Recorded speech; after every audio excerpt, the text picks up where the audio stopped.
جیسے اقیم الصلاۃ نماز قائم کرو فرض ہے، اس کے مقابلے میں رب کائنات نے کچھ منہیات حرام قرار دی، جیسے ہم جو ہے نا قرآن پاک کے اندر جا بجا ارشاد اللہ تعالیٰ کے یہ فرامین سنتے بھی ہیں پڑھتے بھی ہیں کہ رب کائنات نے بہت سی چیزوں سے منع فرمایا ہے، اور جن چیزوں سے اس نے منع فرمایا ہے ان میں سے ایک شرک بھی ہے، حقوق والدین بھی ہے۔ رب حقوق والدین کہہ رہا ہوں، حقوق والدین نہیں کہہ رہا۔ حقوق نافرمانی کو کہا جاتا ہے، اور حقوق وہ حق ہیں جو والدین کے ہمارے ذمہ ہیں، ان کی ادائیگی کا حکم دیا اور حقوق والدین سے منع فرمایا، وہ حرام کے درجے میں چلا گیا۔ پھر رب کا دوسرے درجے پر ہے واجب، اس کے مقابلے میں مکروہ تحریمی آتا ہے۔ تیسرے درجے پر سنت غیر موقدہ ہے اور اس کے مقابلے میں اطاعت آتا ہے، نافرمانی آتی ہے۔ چوتھے درجے پر سنت غیر موقدہ، اس کے مقابلے میں مکروہ تنزیہی ہے۔ پانچویں درجے پر مستحب ہے، اس کے مقابلے میں خلاف اولیٰ آتا ہے۔ چھٹے درجے پر مباح ہے، اور یہ چھٹا جو درجہ ہے یہ دونوں میں مشترک ہے، یہ ثوابدیدی درجہ ہے۔ کر لو تو ٹھیک، نہ کرو کوئی نہیں، کر لو تو ٹھیک، نہ کرو تو تب بھی کوئی نہیں۔ جیسے نوافل ہے، پڑھ لو تو ثواب بہت ہے، نہ پڑھو تو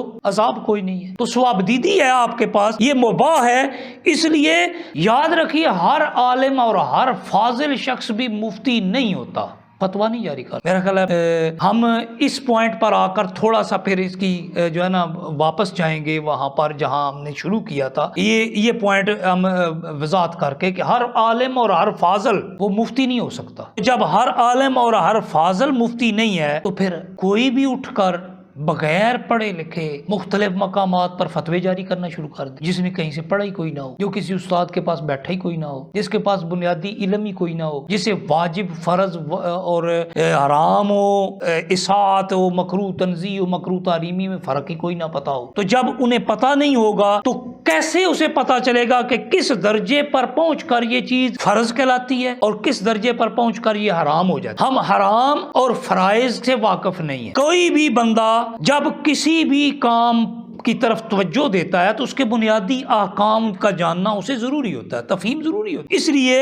علم الاحکام کی تفہیم کسی بھی بندے کے لیے کوئی بھی بات کرنے سے پہلے، کسی بھی موضوع پر بولنے سے پہلے علم الاحکام کی تفہیم ضروری ہوگا۔ اگر نہیں ہے تو وہ کبھی بھی فرق نہیں کر پائے گا کہ یہ کام توحید کے مطابق ہے یا نہیں ہے، کیونکہ شرک کے کسی کام کو شرک قرار دینے سے پہلے یہ ضروری ہے کہ یہ جانا جائے کہ توحید کی تعریف کیا ہے، توحید کہتے کسے ہیں، توحید کی اقسام کتنی ہیں، اور شرک کیا ہے، شرک کی اقسام کتنی ہے، اور کس درجے کی توحید کی مخالفت ہو رہی ہے، کس اس قسم کی تعریف کی مخالفت ہو رہی ہے، کس قسم کی مخالفت ہو رہی ہے، تاکہ وہ اسے شرک قرار دیا جا سکے۔ اگر یہ نہیں تو پھر قطعاً یہ ممکن نہیں ہوگا کہ ہم اسے ایسے ہی شرک قرار دے دیں۔ ہمارے ہاں تو ہر بندہ یوٹیوب پر بیٹھ کر، فیس بک پر بیٹھ کر ہر عمل کو، ہر چلنے والے کے چلنے کو، کسی کے اٹھنے والے کے اٹھنے کو، کسی کے بولنے کے الفاظ کو پکڑ کر اسے شرک قرار دیے جا رہا ہے، بدعت قرار دیے جا رہا ہے۔ وہ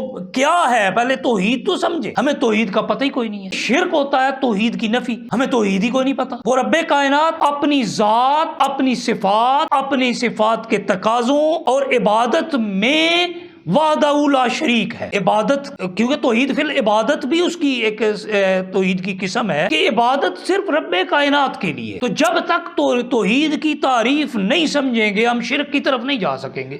توحید کا انکار شرک کہلاتا ہے۔ توحید کی کون سی قسم، کون سی شک، کون سی حیثیت کا انکار ہو رہا ہے، کون سی حیثیت پر زد آ رہی ہے، کس تعریف کی کس حصے پر انکار آ رہا ہے کہ اس کا انکار کیا اور شرک ہو گیا۔ اس لیے ہمیں ہر لحاظ سے یہ دیکھنا ہوگا، اس سے پہلے یہ پڑھنا ہوگا، سمجھنا ہوگا، یہ معلوم کرنا ہوگا کہ توحید ہے کیا۔ ہم کوشش کریں گے کہ اگلے پروگرام میں صرف توحید کی اقسام پر، توحید کی تعریف اور اس کی اقسام پر، اور اس کے مقابلے میں شرک اور اس کی اقسام پر بات کریں، اس کی اپلیکیشن دیکھیں کہ کہاں کہاں پر ہے۔ کیونکہ آج مبادیات پر بات ہونی تھی کہ سب سے پہلے تو یہ دیکھنا ہے نا، توحید سمجھنے سے پہلے یا شرک سمجھنے سے پہلے ہمیں یہ سوچنا ہے، سمجھنا ہے کہ توحید کیا ہے۔ اس کے لیے 2-3 باتیں عرض کی، خلاصہ کلام کے طور پر عرض کرتا چلوں کہ توحید کیا ہے۔ توحید وحدانیت کا اقرار ہے، اس اعتبار سے جس اعتبار سے ہمیں رسول اللہ صلی اللہ علیہ وسلم نے بتایا، اس اعتبار سے بواسطہ رسالت ہم نے وحدانیت کا اقرار کرنا ہے، اور پھر اس وحدانیت کا اقرار جس ذریعے سے ہو رہا ہے اس کی صداقت کا بھی یقین رکھنا ہے کہ وہ جو کچھ فرما رہا ہے وہ ٹھیک فرما رہا ہے۔ ہمیں